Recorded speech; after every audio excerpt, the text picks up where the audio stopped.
কোরআন কেন অনুপ্রেরণার শ্রেষ্ঠ উৎস? প্রিয় বন্ধুরা, মানুষের জীবনে অনুপ্রেরণার গুরুত্ব অপরিসীম। প্রতিদিনের দুঃখ, কষ্ট, হতাশা ও সংগ্রামের মাঝেও প্রিয় বন্ধুরা অবশ্যই ভিডিওতে লাইক, কমেন্ট, শেয়ার করতে ভুলবেন না। মানুষ এমন কিছু শব্দ, কিছু শিক্ষা চায় যা তাকে আবারও এগিয়ে যেতে উৎসাহিত করে। বিশ্বের নানা দর্শন ও সাহিত্য অনুপ্রেরণা দিলেও মুসলিম জীবনের শ্রেষ্ঠ অনুপ্রেরণার উৎস হলো পবিত্র কোরআন। এটি কেবল একটি ধর্মগ্রন্থ নয়, বরং মানব জীবনের পূর্ণাঙ্গ নির্দেশনা, হৃদয়ের প্রশান্তি এবং অন্ধকারে আলোর দিশারি। তো চলুন জেনে নেই প্রিয় বন্ধুরা, কোরআন কেন অনুপ্রেরণার শ্রেষ্ঠ উৎস।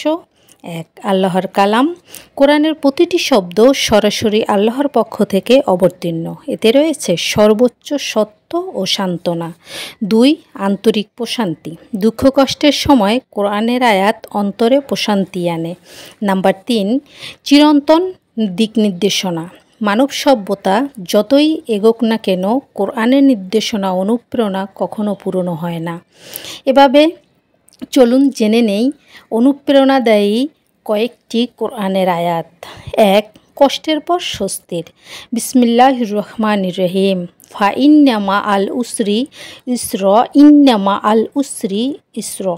অর্থ, নিশ্চয় কষ্টের সঙ্গে স্বস্তির রয়েছে। নিশ্চয় কষ্টের সঙ্গে স্বস্তির রয়েছে। সূরা সাহর আয়াত 5-6। এতে জীবনের প্রতিটি হতাশাগ্রস্ত মানুষের জন্য মহা ঔষধ। এখানে বারবার জোর দিয়ে বলা হয়েছে, কষ্ট কখনো স্থায়ী নয়, বরং প্রতিটি কষ্টের পেছনে রয়েছে আল্লাহর রহমতের দরজা।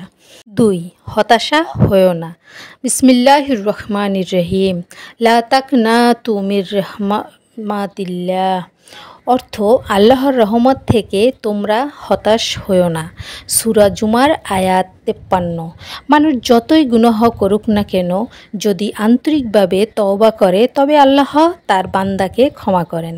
হতাশা শয়তানের অস্ত্র, আর আশা আল্লাহর উপহার। নাম্বার 3, ধৈর্যের প্রতিদান। বিসমিল্লাহির রহমানির রহিম। ইন্নাল্লাহ মা'আস সাবিরিন। অর্থ, নিশ্চয়ই আল্লাহ ধৈর্যশীলদের সঙ্গে আছেন।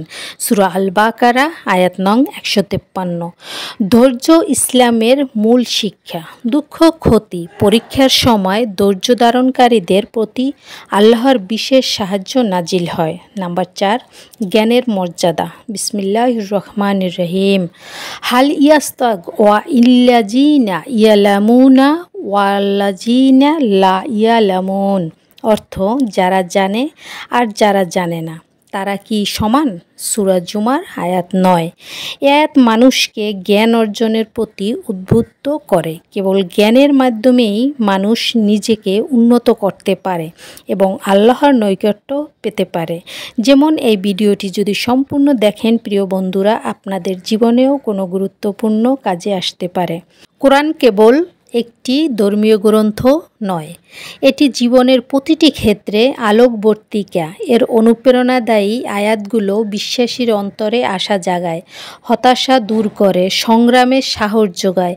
আমাদের উচিত প্রতিদিন কিছুটা হলেও পবিত্র কোরআন তিলাওয়াত করা, এর অর্থ বোঝা এবং চেষ্টা করা এবং জীবনের প্রয়োগ করা।